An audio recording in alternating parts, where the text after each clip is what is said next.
नमस्कार दोस्तों, आरती सौरभ सहदेव चैनल पर आपका एक बार फिर से स्वागत है।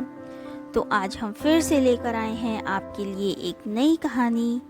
तो आज की कहानी है हमारी महात्मा की बिल्ली। तो चलिए दोस्तों, कहानी को हम शुरू करते हैं। एक बार एक महात्मा जी अपने कुछ शिष्यों के साथ जंगल के आश्रम बनाकर रहते थे। एक दिन कहीं से एक बिल्ली का बच्चा रास्ता भटककर आश्रम में आ गया। महात्मा जी ने उस भूखे प्यासे बिल्ली के बच्चे को दूध रोटी खिलाया। वह बच्चा वहीं आश्रम में रहकर पलने लगा। लेकिन उसके आने के बाद महात्मा जी को एक समस्या उत्पन्न हो गई कि जब वे साएं ध्यान में बैठते तो वह बच्चा कभी उनकी गोद में चढ़ जाता, कभी कंधे या सिर पर बैठ जाता। तो महात्मा जी ने अपने एक शिष्य को बुलाकर कहा, देखो, जब साएं ध्यान पर बैठूं मैं, उससे पूर्व तुम इस बच्चे को दूर कर एक पेड़ से बांध कर आ जाया करो। अब तो यह नियम हो गया। महात्मा जी के ध्यान पर बैठने से पूर्व वह बिल्ली का बच्चा पेड़ से बांधे जाना लगा। एक दिन महात्मा जी की मृत्यु हो गई तो उनका एक प्रिय काबिल शिष्य उनकी गद्दी पर बैठा। वह भी जब ध्यान पर बैठता तो उससे पूर्व बिल्ली का बच्चा पेड़ पर बांधा जाता। फिर एक दिन तो अनर्थ हो गया। बहुत बड़ी समस्या आ खड़ी हुई कि बिल्ली ही खत्म हो गई। सारे शिष्यों की मीटिंग हुई। सबने विचार विमर्श किया कि महात्मा जी जब तक बिल्ली पेड़ से ना बांधी जाए तब तक ध्यान पर नहीं बैठते थे। अतः पास के गांवों से कहीं से भी एक बिल्ली लाई जाए। आखिरकार काफी ढूंढने के बाद एक बिल्ली मिली, जिसे पेड़ पर बांधने के बाद महात्मा जी ध्यान पर बैठे। विश्वास माने उसके बाद जाने कितनी बिल्लियां मर चुकी और ना जाने कितने महात्मा जी मर चुके। लेकिन आज भी जब तक पेड़ पर बिल्ली न बांधी जाए तब तक महात्मा जी ध्यान पर नहीं बैठते। कभी उनसे पूछो तो कहते हैं यह तो परंपरा है, हमारे पुराने सारे गुरुजी करते थे, वे सब गलत तो नहीं हो सकते। कुछ भी हो जाए हम अपनी परंपरा नहीं छोड़ेंगे। एक आदमी हमेशा की तरह अपने नाई की दुकान पर बाल कटवाने लगा। बाल कटवाते वक्त अक्सर देश दुनिया की बातें हुआ करती थीं। आज भी वे सिनेमा, राजनीति और खेल जगत इत्यादि के बारे में बात कर रहे थे। अचानक भगवान के अस्तित्व को लेकर बात होने लगी। नाई ने कहा, देखिए भैया, आपकी तरह मैं भगवान के अस्तित्व में यकीन नहीं रखता। तुम ऐसा क्यों करते हो? आदमी ने पूछा। अरे ये समझना बहुत आसान है, बस गली में जाइए और आप समझ जाएंगे कि भगवान नहीं है। आप ही बताइए कि अगर भगवान होते तो क्या इतने लोग बीमार होते, इतने बच्चे अनाथ होते?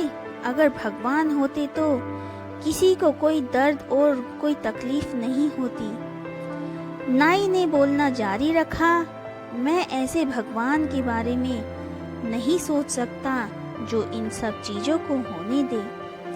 आप ही बताइए, कहाँ है भगवान? आदमी एक क्षण के लिए रुका, कुछ सोचा, पर बहस बढ़े ना, इसलिए चुप ही रहा। नाई ने अपना काम खत्म किया और आदमी कुछ सोचते हुए दुकान से बाहर निकला और कुछ दूर जाकर खड़ा हो गया। कुछ देर इंतजार करने के बाद उसे एक लंबी दाढ़ी मूंछ वाला अधेड़ व्यक्ति उस तरफ आता दिखाई पड़ा। उसे देखकर लगता था मानो वो कितने दिनों से नहाया धोया नहीं है। आदमी तुरंत नाई की दुकान में वापस घुस गया और बोला, जानते हो इस दुनिया में नाई नहीं होते। भला कैसे नाई नहीं होते? नाई ने सवाल किया, मैं साक्षात तुम्हारे सामने हूँ। नहीं, आदमी ने कहा, वो नहीं होते हैं, वरना किसी की भी लंबी दाढ़ी मूछ नहीं होती। पर वो देखो सामने उस आदमी की कितनी लंबी दाढ़ी मूछ है। अरे नहीं भाई साहब, नाई होते हैं, लेकिन बहुत से लोग हमारे पास नहीं आते। नाई बोला। बिल्कुल सही, आदमी ने नाई को रोकते हुए कहा, यही तो बात है। भगवान भी होते हैं, पर लोग उनके पास नहीं जाते और ना ही उन्हें खोजने का प्रयास करते हैं। इसलिए दुनिया में इतना दुख दर्द है। एक राजा था, उसे पढ़ने लिखने का बहुत शौक था। एक बार उसने मंत्री परिषद के माध्यम से अपने लिए एक शिक्षक की व्यवस्था की। शिक्षक राजा को पढ़ाने के लिए आने लगा। राजा को शिक्षा ग्रहण करते हुए कई महीने बीत गए, मगर राजा का कोई लाभ नहीं हुआ। गुरु तो रोज खूब मेहनत करते थे, परंतु राजा को उस शिक्षा का कोई फायदा नहीं हो रहा था। राजा बड़ा परेशान।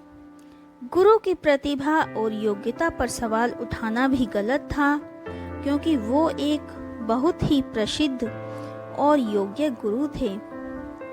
आखिर में एक दिन रानी ने राजा को सलाह दी कि राजन, आप इस सवाल का जवाब गुरुजी से ही पूछ कर देखिए। राजा ने एक दिन हिम्मत करके गुरुजी के सामने अपनी जिज्ञासा रखी। हे गुरुवर, क्षमा कीजिएगा, मैं कई महीनों से आपसे शिक्षा ग्रहण कर रहा हूँ, पर मुझे इसका कोई लाभ नहीं हो रहा है। ऐसा क्यों है? गुरुजी ने बड़े ही शांत स्वर में जवाब दिया, राजन, इसका कारण बहुत ही सीधा सा है।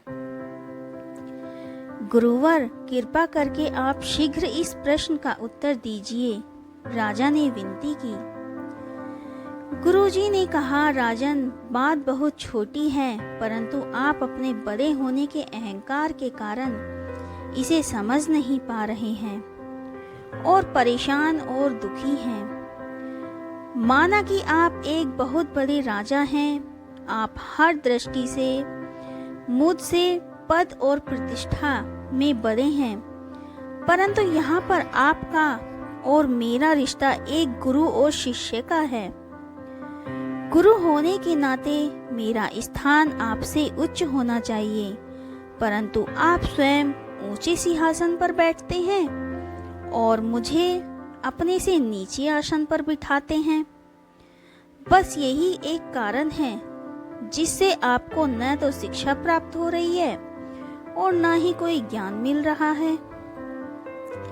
आपके राजा होने के कारण मैं आपसे यह बात नहीं कह पा रहा था। कल से अगर आप मुझे ऊंचे आसन पर बैठाएं और स्वयं नीचे बैठें, तो कोई कारण नहीं कि आप शिक्षा प्राप्त ना कर पाएं। राजन की समझ में सारी बात आ गई और उसने तुरंत अपनी गलती को स्वीकारा और गुरु से उच्च शिक्षा प्राप्त की। अकबर बीरबल की अक्लमंदी की परीक्षा लेने के उद्देश्य से उसे विचित्र कार्य सौंपा करते थे। ऐसा कर उन्हें अति आनंद की प्राप्ति होती थी।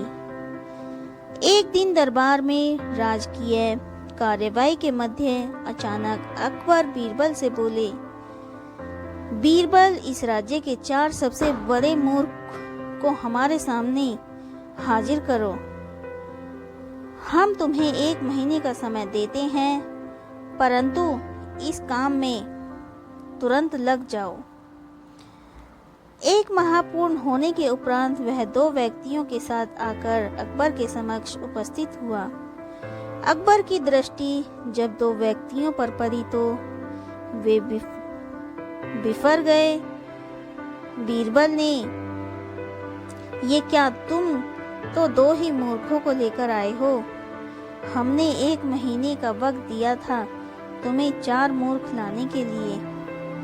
हुजूर, मेरी गुजारिश है कि अपना गुस्सा शांत रखिए और मेरी पूरी बात सुने, बगैर किसी नतीजे पर मत पहुंचिए। बीरबल अकबर का गुस्सा शांत करते हुए बोला। बीरबल की बात सुन अकबर का गुस्सा कुछ ठंडा हुआ।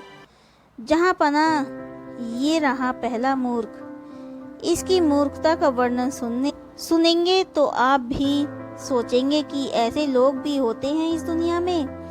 पहले व्यक्ति को आगे कर बीरबल बोला, बताओ ऐसी क्या मूर्खता कर रहा था ये? अकबर ने पूछा। हुजूर, मैंने इस व्यक्ति से बैलगाड़ी पर बैठकर कहीं जाते हुए देखा। बैलगाड़ी चालक के अतिरिक्त बैलगाड़ी पर बैठा ये अकेला व्यक्ति ही था जिस पर भी इसने अपनी गठरी सिर पर लाद रखी थी।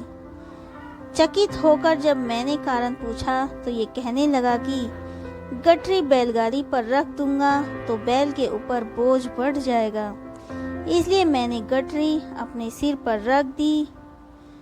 अब इसे मूर्खता नहीं कहेंगे तो क्या कहेंगे? पहले व्यक्ति की मूर्खता का किस्सा सुनकर अकबर के चेहरे पर मुस्कुराहट तैर गई। फिर बीरबल ने दूसरे व्यक्ति को आगे किया और बोला, जहां पना, ये आदमी तो इससे भी बड़ा मूर्ख है। एक दिन मैंने देखा कि ये अपने घर की छत पर भैंस लेकर जा रहा है। मुझे आश्चर्य हुआ तो मैंने पूछ लिया, लेकिन फिर इसका जवाब सुनकर मैंने तो अपना सिर ही पीट लिया। इसने बताया कि इसके घर की छत पर घास उग गई है, इसलिए ये भैंस को छत पर ले जाता है ताकि वह वहां घास खा सके। घास काटकर ये भैंस को लाकर खिला सकता है, लेकिन ये मूर्ख भैंस को ही छत पर ले जाता है। ऐसा मूर्ख कहीं देखा है आपने? वाकई इन दोनों की कारस्तानी बेवकूफाना है। बस अब के 2 मूर्खों को पेश करो। अकबर बोले, हुजूर, नजर उठाकर देखिए, तीसरा मूर्ख आपके सामने खड़ा है। बीरबल बोला, कहाँ बीरबल? हमें तो यहाँ कोई तीसरा व्यक्ति दिखाई ही नहीं दे रहा। अकबर इधर उधर देखते हुए बोला, तीसरा मूर्ख मैं हूँ हुजूर। बीरबल सिर झुकाकर बोला, अब देखिए मुझे पर कितने महत्वपूर्ण कार्यों की जिम्मेदारी है, लेकिन सब कुछ एक तरफ हटाकर मैं 1 महीने से मूर्खों की खोज कर रहा हूँ। ये मूर्खता नहीं तो और क्या है?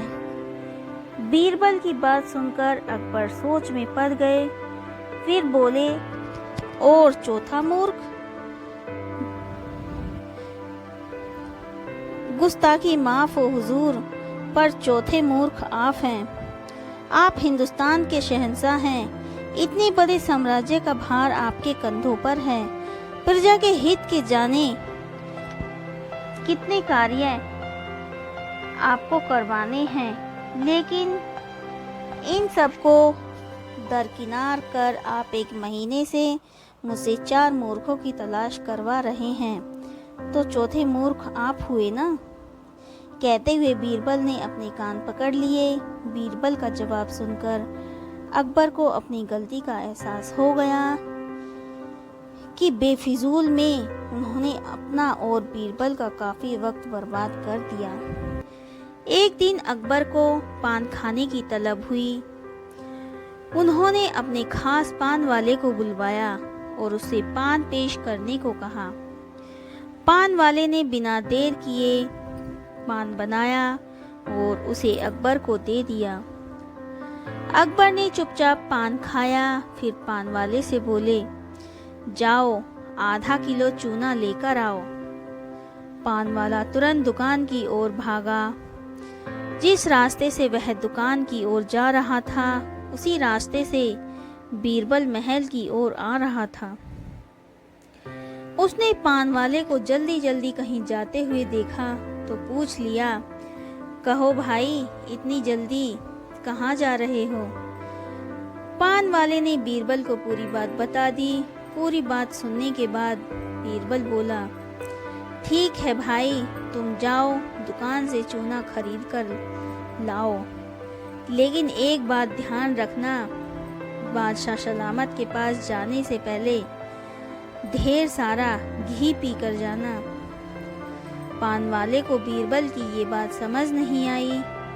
उसे हैरान देखकर बीरबल बोला, हैरान मत हो, मैंने जैसा कहा है वैसा ही करो। मैं भी राजमहल पहुंचकर वहां तुम्हें पूरी बात बताऊंगा। पान वाला बीरबल के कहे अनुसार ढेर सारा घी पीकर अकबर के पास पहुंचा। वहां पहुंचकर उसने आधा किलो चूना उसके सामने पेश किया। चूना देखकर अकबर ने पान वाले को आदेश दिया, ये पूरा चूना तुम्हें अभी हमारे सामने खाना होगा। अकबर के आदेश का पालन करते हुए पान वाले ने पूरा चूना खा लिया। चूरा खाने के बाद भी जब वह सही सलामत अकबर के सामने खड़ा रहा तो अकबर को हैरानगी हुई। उन्होंने पूछा, इतना सारा चूना खाने के बाद भी तुम सही सलामत कैसे हो? तब पान वाले ने बताया कि वह ढेर सारा घी पीकर आया है और ऐसा उसने बीरबल के कहने पर किया है।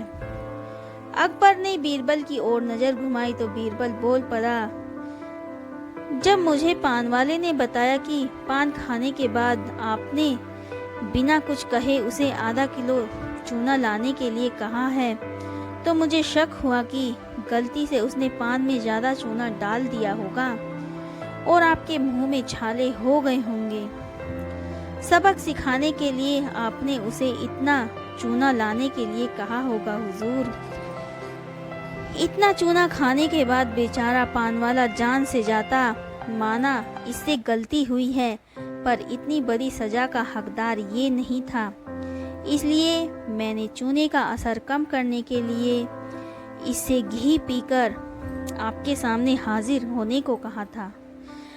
अकबर बीरबल की अक्लमंदी पर खुश हुए और पान वाले को अगली बार ऐसी गलती ना करने के लिए आगाह कर दिया।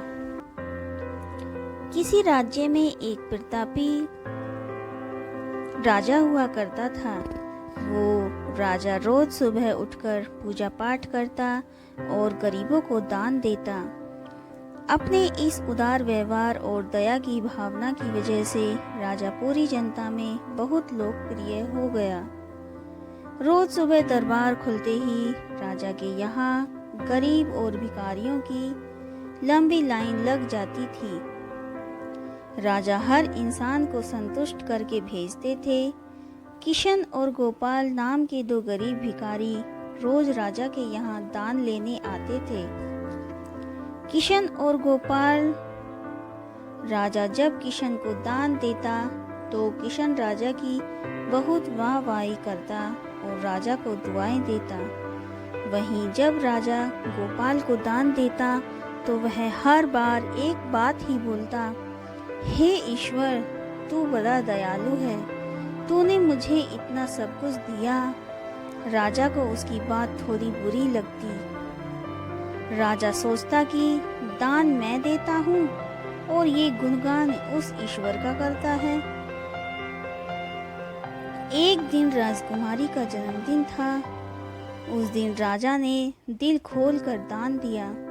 जब किशन और गोपाल का नंबर आया तो राजा ने पहले किशन को दान दिया और किशन राजा के गुणगान करने लगा।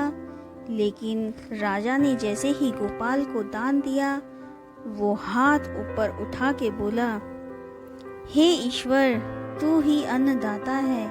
आज तूने मुझे इतना दिया, इसके लिए प्रभु तुझे धन्यवाद देता हूँ। राजा को यह सुनकर बड़ा गुस्सा आया। उसने कहा कि गोपाल, मैं रोज तुम्हें दान देता हूँ, फिर तुम मेरे बजाय ईश्वर का गुणगान क्यों करते हो? गोपाल बोला, राजन, देने वाला तो ऊपर बैठा है, वही सबका अन्नदाता है, आपका भी और मेरा भी। यह कहकर गोपाल वहां से चला गया। अब राजा ने गोपाल को सबक सिखाने की सोची। अगले दिन जब किशन और गोपाल का नंबर आया तो राजा ने किशन को दान दिया और कहा, किशन, मुझे गोपाल से कुछ बात करनी है, इसलिए तुम जाओ और गोपाल को यहीं छोड़ जाओ। और हाँ, तुम अपने पुराने रास्ते से मत जाना। आज तुमको महल के किनारे से जाना है, जहाँ से सिर्फ मैं गुजरता हूँ। किशन खुशी खुशी दान लेकर चला गया। राजमहल के किनारे का रास्ता बड़ा ही शानदार और खूबसूरत था।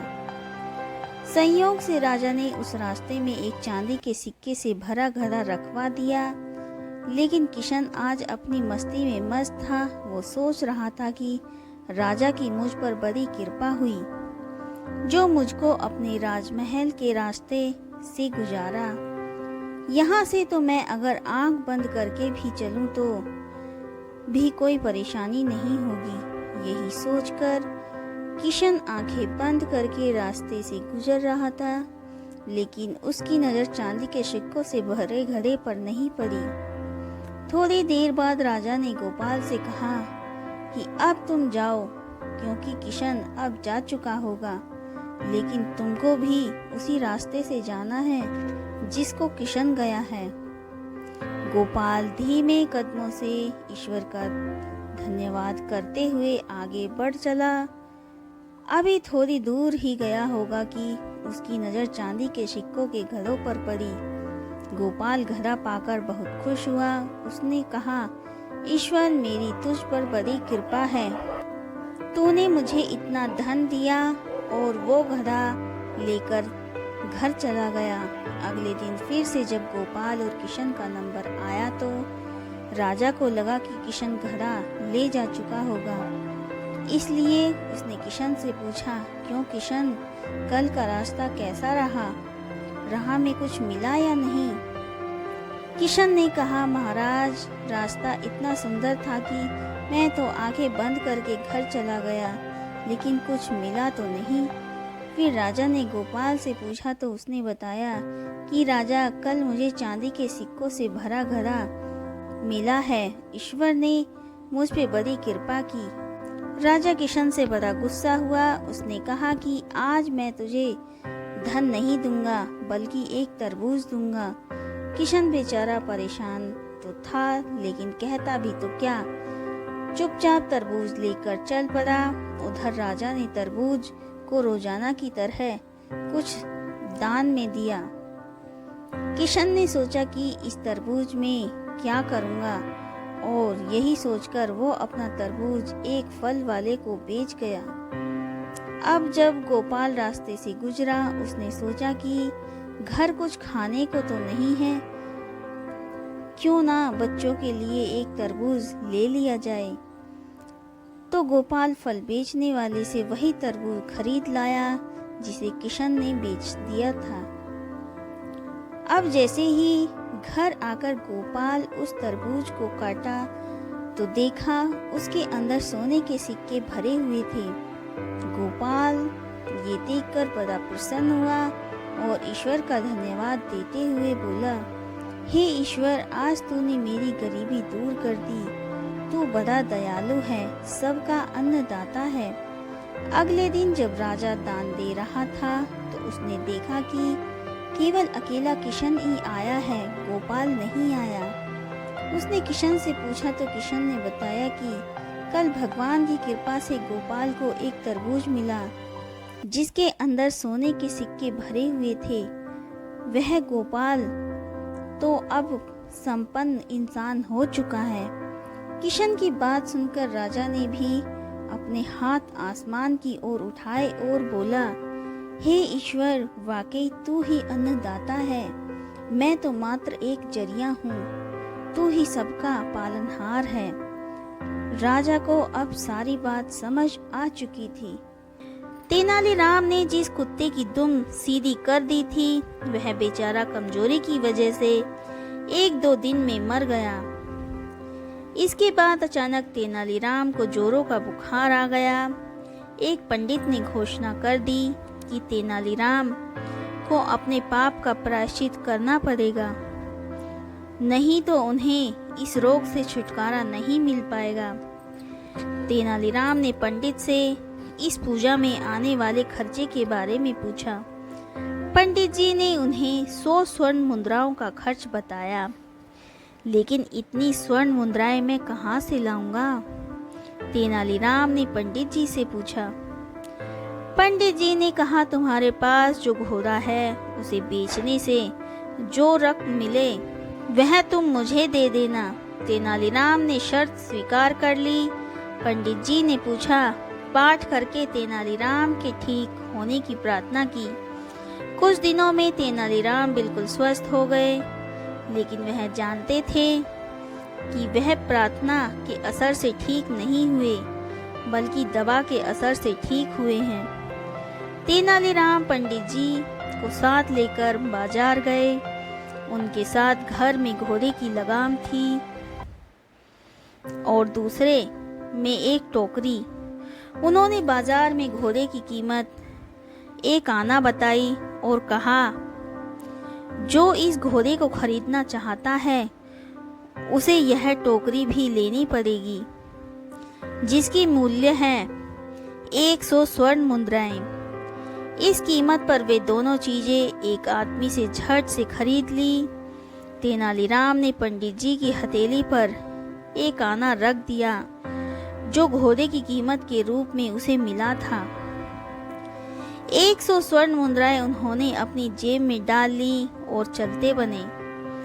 पंडित जी कभी अपनी हथेली पर पड़े सिक्के को तो कभी जाते हुए तेनालीराम को देख रहे थे।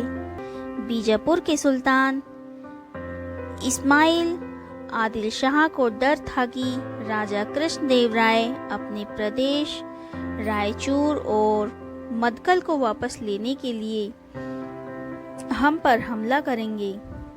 उसने सुन रखा था कि वैसे राजा ने अपनी वीरता से बहुत से राज्यों को जीत लिया था। सुल्तान ने सोचा कि इन 2 नगरों को बचाने का एक ही उपाय है कि राजा कृष्णदेव राय की हत्या करवा दी जाए। उसने बड़े इनाम और लालच देकर तेनालीराम के पुराने सहपाठी और उसके मामा के संबंधी कनकराजू को इस काम के लिए राजी कर लिया। कनकराजू तेनालीराम के घर पहुंचा। तेनालीराम ने अपने मित्र को खुले दिल से स्वागत किया, उसकी खूब आवभगत की और अपने घर में उसे ठहराया। एक दिन जब तेनालीराम काम से कहीं बाहर गया हुआ था, कनकराजू ने राजा को तेनालीराम की तरफ से संदेश भेजा, आप इसी समय मेरे घर आएं तो आपको ऐसी अनोखी बात दिखाऊंगा जो आपके जीवन भर ना देखी होगी। राजा बिना किसी हथियार के तेनालीराम के घर पहुंचे। अचानक कनकराजू ने छुरे से उन पर वार कर दिया। इससे पहले कि छुरे का वार राजा को लगता, उन्होंने कसकर उसकी कलाई पकड़ ली।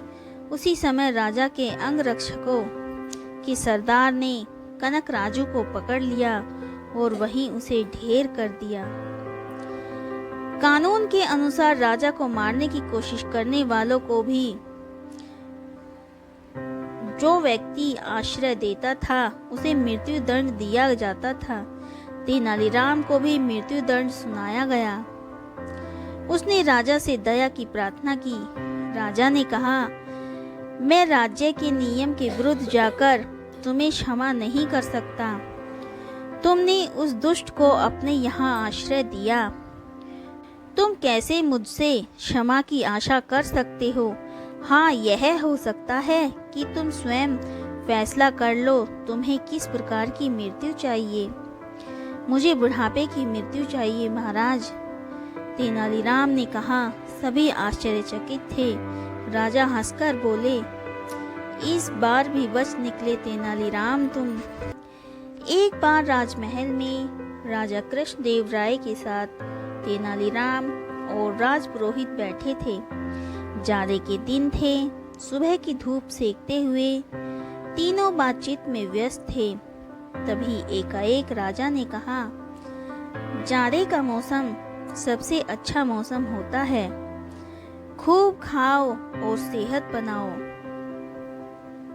खाने की बात सुनकर पुरोहित के मुंह में पानी आ गया। बोला, महाराज, जाड़े में तो मेवा और मिठाई खाने का अपना ही मजा है, अपना ही आनंद है। अच्छा बताओ, जाड़े की सबसे अच्छी मिठाई कौन सी है? राजा कृष्णदेव राय ने पूछा। पुरोहित ने हलवा, मालपुए, पिस्ते की बर्फी आदि कई मिठाइयाँ गिना दी। राजा कृष्णदेव राय ने सभी मिठाइयाँ मंगवाई और पुरोहित से कहा, जरा खाकर बताइए, इनमें सबसे अच्छी कौन सी है? पुरोहित को सभी मिठाइयाँ अच्छी लगती थीं। किस मिठाई को सबसे अच्छा बताता? तेनालीराम ने कहा, सब अच्छी हैं, मगर वह मिठाई यहाँ नहीं मिलेगी। कौन सी मिठाई? राजा कृष्णदेव राय ने उत्सुकता से पूछा। और उस मिठाई का नाम क्या है? नाम पूछकर क्या करोगे? आप आज रात को मेरे साथ चले तो मैं वह मिठाई आपको खिलवा ही दूंगा। राजा कृष्णदेव राय मान गए। रात को साधारण वेश में वह पुरोहित और तेनालीराम के साथ चल पड़े। चलते चलते तीनों काफी दूर निकल गए। एक जगह 2-3 आदमी अलावा के सामने बैठे बातों में खोए हुए थे।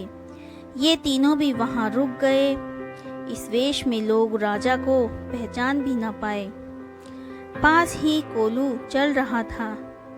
तेनालीराम उधर गए और कुछ पैसे देकर गरम गरम गुड़ ले लिया। गुड़ लेकर वह पुरोहित और राजा के पास आ गए। अंधेरे में राजा और पुरोहित को थोड़ा थोड़ा गरम गरम गुड़ देकर बोले, लीजिए, खाइए, जाड़े की असली मिठाई। राजा ने गरम गरम गुड़ खाया तो बड़ा स्वादिष्ट लगा। राजा बोले, वाह, इतनी बढ़िया मिठाई यहाँ अंधेरे में कहाँ से आई? तभी तेनालीराम को एक कोने में बड़ी पत्तियां दिखाई दी। वह अपनी जगह से उठा और कुछ पत्तियां इकट्ठी कर आग लगा दी। फिर बोला, महाराज, यह गुड़ है। गुड़ और इतना स्वादिष्ट? महाराज, जाड़ों में असली स्वाद गर्म चीज में रहता है। यह गुड़ गर्म है, इसलिए स्वादिष्ट है। यह सुनकर राजा कृष्णदेव राय मुस्कुरा दिए। पुरोहित अब भी चुप ही था। एक बार विजयनगर के राज दरबार में एक यात्री राजा कृष्णदेव राय से मिलने के लिए आया। पहरेदारों ने राजा को उसके आने की सूचना दी। राजा ने यात्री को उनसे मिलने की आज्ञा दे दी। यात्री बहुत ही लंबा व पतला था। उसका सारा शरीर नीला था। वह राजा के सामने सीधा खड़ा होकर बोला, महाराज, मैं नील देश का नीलकेतु हूँ और इस समय मैं विश्व भ्रमण कर निकला हूँ। अनेक देशों की यात्रा करते हुए मैं यहाँ पहुँचा हूँ। घूमते हुए मैंने अनेक देशों में विजयनगर और उनके न्यायपूर्ण, शानदार व उदार स्वभाव के बारे में बहुत कुछ सुना है। अतः मेरे मन में विजयनगर और आपको देखने व जानने की उत्सुकता और भी बढ़ गई। इसलिए मैं आपसे मिलने व विजयनगर साम्राज्य को देखने की अभिलाषा से यहाँ आया हूँ। राजा ने यात्री का स्वागत किया और उसे शाही अतिथि घोषित किया। राजा द्वारा मिले आदर व सत्कार से गदगद होकर यात्री बोला, महाराज, मैं उस स्थान के विषय में जानता हूँ जहाँ परियां रहती हैं। मैं आपके सामने अपनी जादुई शक्ति से उन्हें बुला सकता हूँ। यह सुनकर राजा बहुत उत्सुक हो गए और बोले, इसके लिए मुझे क्या करना होगा? नीलकेतु, महाराज, इसके लिए आपको नगर के बाहर स्थित तालाब के किनारे मध्य यात्री को अकेले आना होगा, तब मैं वहां परियों को नृत्य के लिए बुला सकता हूँ। नीलकेतु ने उत्तर दिया।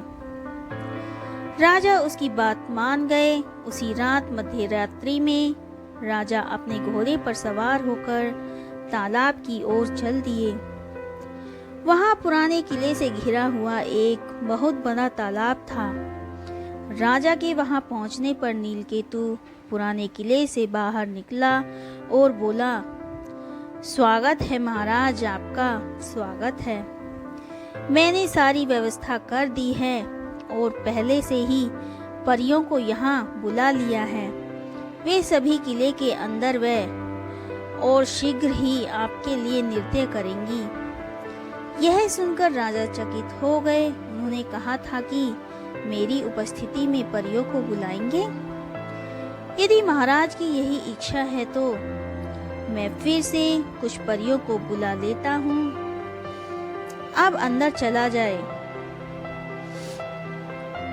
नीलकेतु बोला, महाराज। नीलकेतु के साथ जाने के लिए घोड़े से उतर गए। जैसे ही वह आगे बढ़े, उन्होंने ताली की आवाज सुनी। शीघ्र ही उन्हें विजयनगर की सेना में नीलकेतु को भी पकड़कर बेड़ियों से बांध दिया। यह सब क्या है और यह क्या हो रहा है? राजा ने आश्चर्य से पूछा। तभी तेनालीराम पेड़ के पीछे से निकला और बोला, महाराज, मैं आपको बताता हूँ कि यह सब क्या है। यह नीलकेतु हमारे पड़ोसी देश का रक्षा मंत्री है। किले के अंदर कोई परियां नहीं है। वास्तव में इसके देश के सिपाही ही यहाँ परियों के रूप में छिपे हुए हैं। अपने नकली पैरों में उन्होंने अपने हथियार छुपाए हुए हैं। यह सब आपको घेरकर मारने की योजना है। तेनालीराम, एक बार फिर मेरे प्राणों की रक्षा के लिए तुम्हें धन्यवाद। परंतु यह बताओ कि तुम्हें यह सब पता कैसे चला? राजा बोले। तेनालीराम ने उत्तर दिया, महाराज, जब यह नीलकेतु दरबार में आया था तो इसने अपने शरीर को नीले रंग से रंगा हुआ था। परंतु यह जानकर कि विजयनगर का दरबार बुद्धिमान दरबारियों से भरा हुआ है, यह घबरा गया तथा पसीने पसीने हो गया। पसीने के कारण इसके शरीर के कई अंगों पर से नीला रंग हट गया तथा इसके शरीर का वास्तविक रंग दिखाई देने लगा। मैंने अपने सेवकों को इसका पीछा करने के लिए कहा। उन्होंने पाया कि ये सब यहाँ आपको मारने की योजना बना रहे हैं। राजा तेनालीराम की सतर्कता से प्रभावित हुए और उसे पुनः धन्यवाद दिया। हम साधारण मनुष्य अक्सर किसी से नाराज हो जाते हैं या किसी को भला बुरा कह देते हैं, पर संतों का स्वभाव इसके विपरीत हमेशा सौम्य व मधुर बना रहता है। संत तुकाराम का स्वभाव भी कुछ ऐसा ही था। वे न कभी किसी पर क्रोध करते और न किसी को भला बुरा कहते। एक बार की बात है, संत तुकाराम अपने आश्रम में बैठे हुए थे। तभी उनका एक शिष्य, जो स्वभाव से थोड़ा क्रोधी था, उनके समक्ष आया और बोला, गुरुजी, आप कैसे अपना व्यवहार इतना मधुर बनाए रहते हैं? ना आप किसी पे क्रोध करते हैं और ना ही किसी को कुछ भला बुरा कहते हैं। कृपया अपने इस अच्छे व्यवहार का रहस्य बताइए। संत बोले, मुझे अपने रहस्य के बारे में तो पता नहीं, पर मैं तुम्हारा रहस्य जानता हूँ। मेरा रहस्य वह क्या गुरुजी? शिष्य ने आश्चर्य से पूछा। तुम अगले एक हफ्ते में मरने वाले हो। संत तुकाराम दुखी होते हुए बोला। कोई और कहता तो शिष्य ये बात मजाक में टाल सकता था, पर स्वयं संत तुकाराम ने मुख से निकली बात तो कोई कैसे टाल सकता है। शिष्य उदास हो गया और गुरु का आशीर्वाद लेकर वहां से चला गया। उस समय से शिष्य का स्वभाव बिल्कुल बदल सा गया। वह हर किसी से प्रेम से मिलता और कभी किसी पे क्रोध न करता। अपना ज़्यादातर समय ध्यान और पूजा में लगाता। वह उनके पास भी जाता जिससे उसने कभी गलत व्यवहार किया हो और उनसे माफ़ी मांगता। देखते देखते संत की भविष्यवाणी को 1 हफ्ते पूरे हो गए थे। शिष्य ने सोचा चलो एक आखिरी बार गुरु के दर्शन कर आशीर्वाद ले लेते हैं। वह उनके समक्ष पहुंचा और बोला, गुरुजी, मेरा समय पूरा होने वाला है, कृपया मुझे आशीर्वाद दीजिए। मेरा आशीर्वाद हमेशा तुम्हारे साथ है पुत्र। अच्छा ये बताओ कि पिछले 7 दिन कैसे बीते? क्या तुम पहले की तरह ही लोगों से नाराज हुए, उन्हें अपशब्द कहे? संत तुकाराम ने प्रश्न किया। नहीं नहीं, बिल्कुल नहीं। मेरे पास जीने के लिए सिर्फ 7 दिन थे। मैं इसे बेकार की बातों में कैसे गवा सकता था। मैं तो सबसे प्रेम से मिला और जिन लोगों का भी दिल दुखाया उनसे क्षमा भी मांगी। शिष्य तत्परता से बोला। संत तुकाराम मुस्कुराए और बोले, बस यही तो मेरे अच्छे व्यवहार का रहस्य है। मैं जानता हूँ कि मैं कभी भी मर सकता हूँ, इसलिए मैं हर किसी से प्रेम पूर्ण व्यवहार करता हूँ और यही मेरे अच्छे व्यवहार का रहस्य है। शिष्य समझ गया कि संत तुकाराम ने उसे जीवन का यह पाठ पढ़ाने के लिए ही मृत्यु का भय दिखाया था। उसने मन ही मन इस पाठ को याद रखने का प्रण किया और गुरु के दिखाए मार्ग पर आगे बढ़ गया। बहुत समय पहले की बात है। चंदनपुर का राजा बड़ा प्रतापी था। दूर दूर तक उसकी समृद्धि की चर्चाएं होती थीं।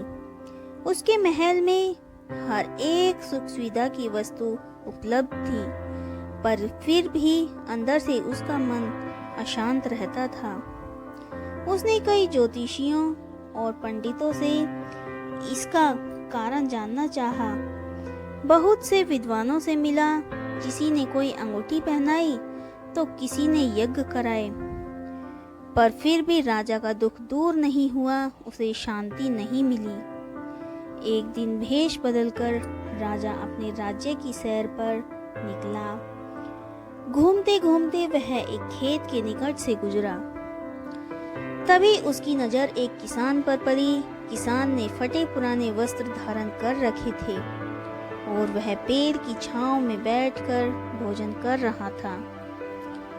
किसान के वस्त्र देख राजा के मन में विचार आया कि वह किसान को कुछ स्वर्ण मुद्राएं दे दे ताकि उसके जीवन में कुछ खुशियां आ सके। राजा किसान के सम्मुख जाकर बोला, मैं एक राहगीर हूँ। मुझे तुम्हारे खेत पर ये 4 स्वर्ण मुद्राएं गिरी मिली। चूंकि यह खेत तुम्हारा है, इसलिए मुद्राएं भी तुम रख लो। किसान, ना सेठ जी, ये मुद्राएं मेरी नहीं हैं। इसे आप ही रखें या किसी को दान कर दें। मुझे इनकी कोई आवश्यकता नहीं है। किसान की यह प्रक्रिया राजा को बड़ी अजीब लगी। वह बोला, धन की आवश्यकता किसे नहीं होती, भला आप लक्ष्मी को ना कैसे कर सकते हैं। सेठ जी, मैं रोज 4 आने कमा लेता हूँ और उतने में ही प्रसन्न रहता हूँ। किसान बोला, क्या आप सिर्फ 4 आने की कमाई करते हैं और उतने में ही प्रसन्न रहते हैं? यह कैसे संभव है? राजा ने अचरज से पूछा।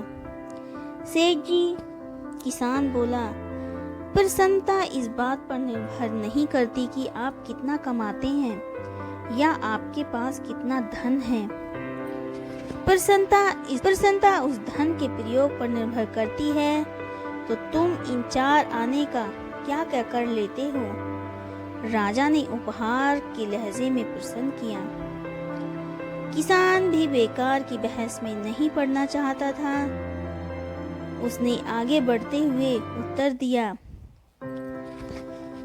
इन 4 आनों में से मैं एक में कुएं में डाल देता हूँ, दूसरे से कर्ज चुका देता हूँ और तीसरा उधार में दे देता हूँ और चौथा मिट्टी में गाड़ देता हूँ। राजा सोचने लगा। उसे यह उत्तर समझ नहीं आया। वह किसान से इसका अर्थ पूछना चाहता था, पर वो जा चुका था। राजा ने अगले ही दिन सभा बुलाई और पूरे दरबार में कल की घटना कह सुनाई। सबसे किसान के उस कथन का अर्थ पूछने लगा। दरबारियों ने अपने अपने तर्क पेश किए। कोई भी राजा को संतुष्ट नहीं कर पाया। अंत में किसान को भी दरबार में बुलाने का निर्णय लिया गया। बहुत खोजबीन के बाद किसान मिला। उसे कल भी सभा में प्रस्तुत होने का निर्देश दिया गया। राजा ने किसान को उस दिन अपने भेष बदलकर भ्रमण करने के बारे में बताया और सम्मान पूर्वक दरबार में बैठाया। मैं तुम्हारे उत्तर से प्रभावित हूँ और तुम्हारे 4 आने का हिसाब जानना चाहता हूँ। बताओ, तुम अपने कमाए 4 आने किस तरह खर्च करते हो, जो तुम इतना प्रसन्न और संतुष्ट रह पाते हो। राजा ने प्रश्न किया। किसान बोला, हुजूर, जैसा कि मैंने बताया कि मैं 1 आना कुएं में डाल देता हूँ, यानी अपने परिवार के भरण पोषण में लगा देता हूँ। दूसरे से मैं कर्ज चुका लेता हूँ, यानी इसे मैं अपने वृद्ध माँ बाप की सेवा में लगा देता हूँ। तीसरा मैं उधार दे देता हूँ, यानी अपने बच्चों की शिक्षा दीक्षा में लगा देता हूँ। और चौथा मैं मिट्टी में गाड़ देता हूँ, यानी मैं 1 पैसे की बचत कर लेता हूँ, ताकि समय आने पर मुझे किसी से मांगना ना पड़े। मैं इसे धार्मिक, सामाजिक या अन्य आवश्यक कार्यों में लगा सकूं। राजा को अब किसान की बात समझ आ चुकी थी। राजा की समस्या का समाधान हो चुका था। वह जान चुका था कि यदि उसे प्रसन्न व संतुष्ट रहना है तो उसे भी अपने अर्जित किए धन को सही सही प्रयोग करना होगा। अहंकार छोड़िए और सीखना शुरू कीजिए। तो चलिए दोस्तों, कहानी को हम शुरू करते हैं। धरती पर जन्म लेने के साथ ही सीखने की प्रक्रिया प्रारंभ हो जाती है। जैसे जैसे हम बड़े होते जाते हैं, सीखने की प्रक्रिया भी विस्तार लेती जाती है। जल्द ही हम उठना, बोलना, बैठना, चलना सीख लेते हैं। इस बड़े होने की प्रक्रिया के साथ ही कभी कभी हमारा अहंकार हमसे अधिक बड़ा हो जाता है और तब हम सीखना छोड़कर गलतियां करने लगते हैं। यह अहंकार हमारे विकास और मार्ग को अवरुद्ध कर देता है। एक बार की बात है, एक महान विचारक एक बार संत से मिलने उसके घर गए। दोनों में विभिन्न विषयों पर चर्चा होने लगी। संत ने महान विचारक से कहा, यूं तो मैंने गहन अध्ययन और अनुभव के द्वारा काफी ज्ञान अर्जित किया है, किंतु मैं कुछ और भी जानना चाहता हूँ। आप मेरी कुछ मदद कर सकते हैं? संत को मालूम था कि विचारक अपने विषय के प्रकांड के विद्वान हैं, जिसका उन्हें थोड़ा घमंड भी है। अतः सीधी बात करने से कोई काम नहीं बनेगा। इसलिए उन्होंने कुछ देर सोचने के बाद एक कोरा कागज उठाया और उसे विचारक की ओर बढ़ाते हुए बोले, यह अच्छी बात है कि तुम कुछ सीखना चाहते हो, लेकिन मैं कैसे समझ लूं कि तुमने अब तक क्या क्या सीख लिया है और क्या क्या नहीं सीखा है। अतः तुम ऐसा करो कि जो कुछ भी जानते हो और जो नहीं जानते हो, उन दोनों को इस कागज में लिखो। जो तुम पहले से ही जानते हो उसके बारे में तो चर्चा करना व्यर्थ है, और जो तुम नहीं जानते उस पर ही चर्चा करना ठीक रहेगा। बात एकदम सरल थी, लेकिन विचारक के लिए कुछ मुश्किल था। उनके ज्ञानी होने का अभिमान धूल में मिल रहा था। विचारक आत्मा और परमात्मा जैसे विषय के बारे में तो बहुत जानते थे, लेकिन तत्व स्वरूप और भेद अभेद के बारे में उन्होंने सोचा तक नहीं था। संत की बात सुनकर वे सोच में पड़ गए। काफी देर सोचने के बाद भी जब उन्हें कुछ समझ में नहीं आया तो उन्होंने वह कोरा कागज ज्यों का त्यों संत को थमा दिया और बोले, श्रीमान, मैं तो कुछ भी नहीं जानता। आज आपने मेरी आंखें खोल दी। विचारक ने विनम्रता पूर्वक कहे गए इन शब्दों से संत बेहद प्रभावित हुए और बोले, ठीक है, अब तुमने जानने योग्य पहली बात जान ली है कि तुम कुछ नहीं जानते। यही ज्ञान की प्रथम सीढ़ी है। अब तुम्हें कुछ सिखाया और बताया जा सकता है, अर्थात खाली बर्तन को भरा जा सकता है, किंतु अहंकार से भरे बर्तन में बूंद भर ज्ञान भरना संभव नहीं है।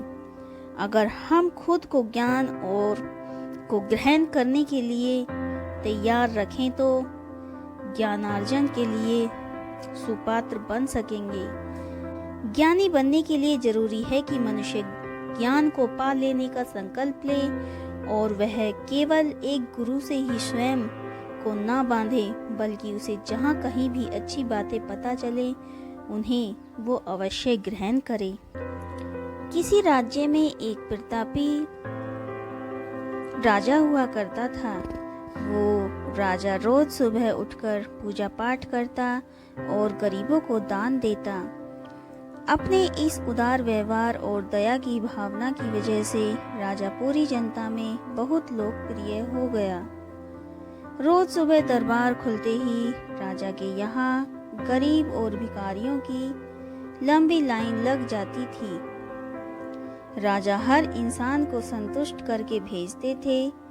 किशन और गोपाल नाम के दो गरीब भिखारी रोज राजा के यहाँ दान लेने आते थे। किशन और गोपाल, राजा जब किशन को दान देता तो किशन राजा की बहुत वाहवाही करता और राजा को दुआएं देता। वहीं जब राजा गोपाल को दान देता तो वह हर बार एक बात ही बोलता, हे ईश्वर, तू बड़ा दयालु है, तूने मुझे इतना सब कुछ दिया। राजा को उसकी बात थोड़ी बुरी लगती। राजा सोचता कि दान मैं देता हूँ और ये गुणगान उस ईश्वर का करता है। एक दिन राजकुमारी का जन्मदिन था। उस दिन राजा ने दिल खोल कर दान दिया। जब किशन और गोपाल का नंबर आया तो राजा ने पहले किशन को दान दिया और किशन राजा के गुणगान करने लगा।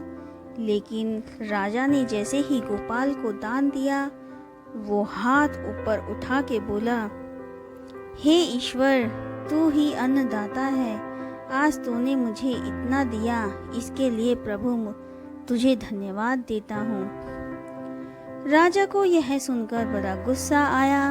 उसने कहा कि गोपाल, मैं रोज तुम्हें दान देता हूँ, फिर तुम मेरे बजाय ईश्वर का गुणगान क्यों करते हो? गोपाल बोला, राजन, देने वाला तो ऊपर बैठा है, वही सबका अन्नदाता है, आपका भी और मेरा भी। यह कहकर गोपाल वहां से चला गया। अब राजा ने गोपाल को सबक सिखाने की सोची। अगले दिन जब किशन और गोपाल का नंबर आया तो राजा ने किशन को दान दिया और कहा, किशन, मुझे गोपाल से कुछ बात करनी है, इसलिए तुम जाओ और गोपाल को यहीं छोड़ जाओ। और हाँ, तुम अपने पुराने रास्ते से मत जाना। आज तुमको महल के किनारे से जाना है, जहाँ से सिर्फ मैं गुजरता हूँ। किशन खुशी खुशी दान लेकर चला गया। राजमहल के किनारे का रास्ता बड़ा ही शानदार और खूबसूरत था। संयोग से राजा ने उस रास्ते में एक चांदी के सिक्के से भरा घड़ा रखवा दिया। लेकिन किशन आज अपनी मस्ती में मस्त था। वो सोच रहा था कि राजा की मुझ पर बड़ी कृपा हुई, जो मुझको अपने राजमहल के रास्ते से गुजारा। यहाँ से तो मैं अगर आंख बंद करके भी चलूं तो भी कोई परेशानी नहीं होगी। यही सोचकर किशन आंखें बंद करके रास्ते से गुजर रहा था, लेकिन उसकी नज़र चांदी के सिक्कों से भरे घड़े पर नहीं पड़ी। थोड़ी देर बाद राजा ने गोपाल से कहा कि अब तुम जाओ, क्योंकि किशन अब जा चुका होगा, लेकिन तुमको भी उसी रास्ते से जाना है जिसको किशन गया है। गोपाल धीमे कदमों से ईश्वर का धन्यवाद करते हुए आगे बढ़ चला। अभी थोड़ी दूर ही गया होगा कि उसकी नज़र चांदी के सिक्कों के घड़ों पर पड़ी। गोपाल घड़ा पाकर बहुत खुश हुआ। उसने कहा, ईश्वर, मेरी तुझ पर बड़ी कृपा है। तूने मुझे इतना धन दिया। और वो घड़ा लेकर घर चला गया।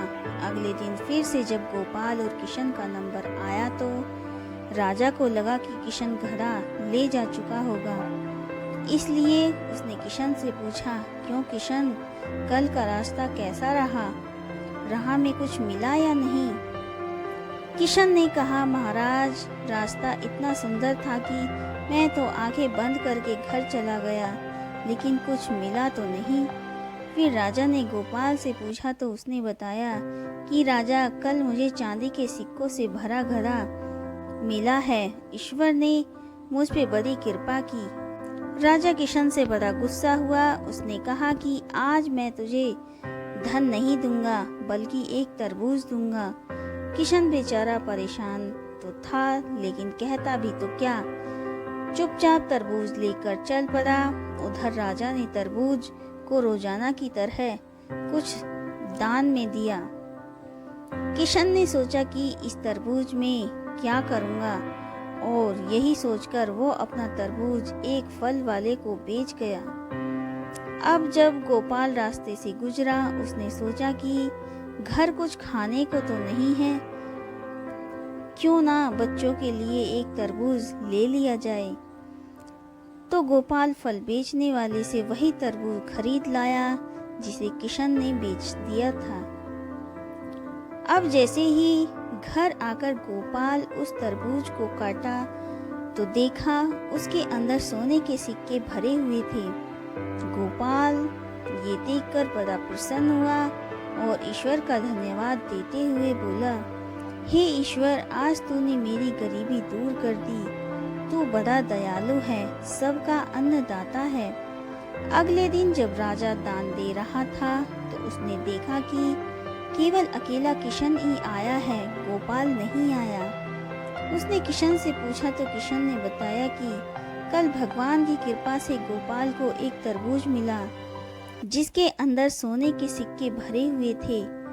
वह गोपाल तो अब संपन्न इंसान हो चुका है।